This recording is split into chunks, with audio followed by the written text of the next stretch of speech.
Pendant 4 ans, Anna a subi sans rien dire les coups de poing au ventre, jamais sur le visage, les insultes souvent obscènes de son mari. Et puis un soir, il m'a plaqué sur le lit. Il m'a dit « aujourd'hui tu vas voir ». Il a commencé à m'insulter. Il a pris mes deux bras, il l'a mis à hauteur de ma tête. Donc il m'a plaqué avec un seul de ses bras. Et son deuxième bras, il a commencé à enlever sa ceinture. Et là, il m'a dit, tu vas voir ce soir. Ce jour-là, je me suis dit, si je ne fais pas quelque chose, il va le faire sans mon consentement. Alors Anna le mord, le frappe et puis s'enfuit. Elle appelle les secours et porte plainte, même si pour elle, tout est encore de sa faute.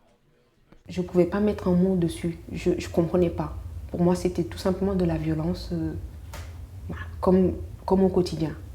Et c'est au moment où un policier m'a dit, « Madame, est-ce que vous savez qu'il y a viol entre époux ?» C'est à ce moment-là que j'ai compris qu'il s'en est fallu de peu que je sois victime d'un viol. Prise en charge par une association spécialisée, Anna est soutenue dans ses démarches de divorce notamment. Pour le reste, le chemin sera très long. Je vois tous les hommes comme mon ex-mari, malheureusement. J'ai confiance en moi, mais je n'ai pas confiance aux autres. Il y a quelque chose qui est mort en moi.